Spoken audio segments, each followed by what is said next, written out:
Today I'm talking about the Lash of the Turk, the game that comes with the latest issue of Against the Odds magazine. The game covers 4 campaigns launched by the Ottoman Empire in 16th and 17th century in an attempt to expand against the plains of Hungary and to take control of Vienna. So it is a topic that hasn't been covered in many war games. The magazine is very nice. It has a lot of articles mainly about this topic and also other articles about other war-related topics. For example, there's an article about the American Civil War that I found particularly interesting, articles about war game design in general, so nice read. However, if you are watching this review, it is probably because you want to know more about the game, so let's talk about it now. This is a general view of the map. I think it looks pretty good. I think it really has a lot of flavor to it.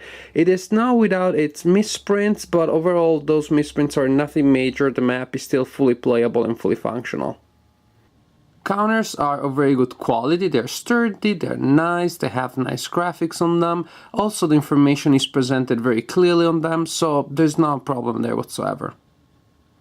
One of the first things that players do in a turn is to determine weather, which can be clear, rain or mud, and of course different seasons will give you different odds of having a certain type of weather. Weather is important for movement, but there is one type of weather that is particularly influent on the game, which is mud. When you have mud, it is almost impossible to move your units, it's almost impossible to conduct operations. So in many scenarios, the Ottoman player will have to complete his mission before the muddy weather starts, otherwise it becomes virtually impossible. So the fact that you know that the mud is coming creates a sort of countdown clock. Also, it is historically accurate because there have been cases in history where Vienna has been saved from the Ottomans' attack, not because of the bravery of the defenders, but just because of bad weather. At the beginning of each turn, the players will check to see if their units are in supply. If they're not in supply, the players can try a forage roll, but it is better if you're just in supply, because then, of course, it is less risky. A unit is considered to be in supply if it is 5 axes or less from a supply source, and those 5 axes need to be unblocked by prohibited terrain or enemy units. Supply sources are friendly forts and supply trains that are themselves in supply, and also a supply source can be the Danube River as long as it is not interrupted by an enemy fleet or an enemy garrison fort. So in this example, this unit would be in supply because it is only 2 axes from a friendly fort. This supply train is in supply because it is 1, 2, 3, 4, 5 axes from a friendly fort, and even this unit here all the way up there is in supply because it is 1, 2, 3, 4 axes from a supply train. Even this unit here, which is cut off from his friend by this line of enemies, still is in supply because it can get supply through the river. However, if this enemy fleet was here, then this unit here would be out of supply. Stacking works in a quite peculiar way in this game. The regular stacking limit is 4 units per hex. However, if there is a leader in a hex, then actually you have no stacking limit. You can have as many units as you want in that hex. You see this monstrosity here, completely legal because there's a leader there. This responds to the intention of the designer to give you the sense of this gigantic threatening armies marching westward, and it really works when you're a Austrian player and you see 100 combat factors stacked in one X coming against you. Well, that is pretty threatening. However, there are 2 other things to be said about this. One is that each turn players are going to take an attrition roll, and the more units you have in a hex, the more likely you are to lose some units to attrition. But however, if you have that so many, you have 100 combat factors, even if you lose 10 combat factors, 15, it's still going to be pretty good. It may still be worth it to gather this monster army and then to send it against the enemy, hoping it gets there before attrition gives it too much damage. The other thing is that, of course, the more concentrated your forces are, the easier it is going to be for the opponent to cut your supply lines. And this is going to be particularly crucial for the Ottoman player, because the Ottoman player usually is the attacker. So the Ottoman player in the later phases of the game is going to be far from his initial supply sources, so it is going to be easier for the Austro-Hungarian player to cut his supply lines. So it is going to be a little bit of a dilemma there, how much you concentrate, how much you spread around to preserve your lines of supply. Once you determine events for a turn, such as supply, weather, attrition, and replacements, then the main part of the turn starts. First, the Ottoman player will conduct a movement, then regular combat, and then a special type of combat called raid. After this, the Austro-Hungarian player will do the same: movement, regular combat, and raid combat. Combat is resolved using a fairly traditional system of combat odds. However, there is a type of combat which is particularly interesting, and that is siege. Sieges are attacks against forts, which are these axes here. There is a fort there too under those units. Siege is conducted through several steps. The first one is to check what mercenaries in the fort to do, because you know those mercenaries, you cannot always trust them. You roll on this table, you take into account the modifiers, and it may be that they don't surrender, so then the next steps just are executed normally. It may be that they surrender, they vacate the city, and they're given honors of war, meaning that they're allowed to retreat toward the nearest friendly unit. But it may also be that they surrender, and as soon as they walk out of the fort, the Ottoman player slaughters them. It is nasty, yes, but it is also accurate because it did happen historically. Forts have two numbers printed on them. The bigger number represents the fort value in 16th century, the smaller red number represents the fort value in 17th century. In this case, for example, it's the same number, but other forts have different numbers. The higher the number, the stronger the fort is during a siege. The fort level needs to be taken into account in the next phase of the siege, which is the one that comes after the mercenary phase. Here, the attacker will try to reduce the fort value of the fort, and the defender will try, of course, to counteract that.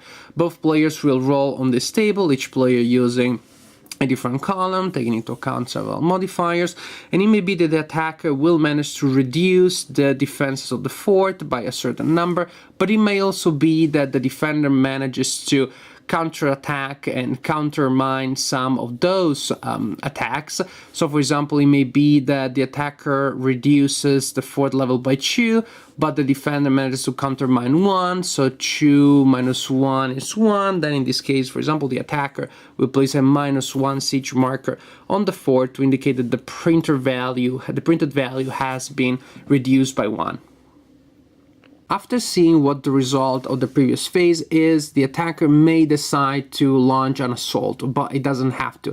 If he decides to go in, then there will be a regular phase of combat with only one special modifier, which is the modified value of the fort will be subtracted to the die roll, will be a negative die roll modifier, which of course is an advantage for the defender. In this case, for example, the printed value of the fort is 2, but previous actions lowered it by 1, so now the level is 1. The attacker will have a -1 die roll modifier when assaulting the fort.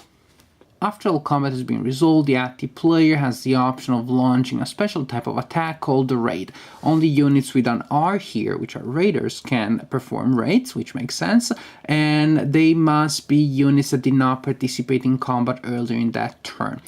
To launch a raid, you declare your target. That can be an enemy stack or an enemy guarded fort or an unguarded fort. There must be no farther than half the movement allowance of the raider unit. In this case 4, half is 2, and this raider would be able to attack any of these targets. To resolve a raid, there is a special procedure. You roll a die, you apply a couple of modifiers, you use a special table, and the result may be that the raiding units gains victory points or disrupts or damages enemy units, or it may be that actually it is the raider that gets beaten up in the process. the game comes with 4 scenarios, and the victory conditions will be based on the scenario you're playing. But there is variety in the scenarios, mainly in the composition of the armies and the size of the armies, but more or less the script, the story is very similar from scenario to scenario. More or less, the Ottoman player will start from around this area and then will try to push his way against the forts that are in this area, and the victory conditions more or less will be based on the Ottoman player managing to control certain forts around here. I really wanted to fall in love with this game. The components are beautiful, the topic is not represented often in war games, so I was curious about it. After reading the rulebook, I saw very interesting things in it. I really wanted to see how they would work. And there are good things in the design. The sieges to me are extremely interesting. They create interesting narratives. You really want to see what the mercenaries are going to do, what's going to happen with the attempts to weaken the defenses of the fort. Then you want to see the actual result. The supply rules are interesting. However, I cannot point out many things that I would not like, that I not like per se.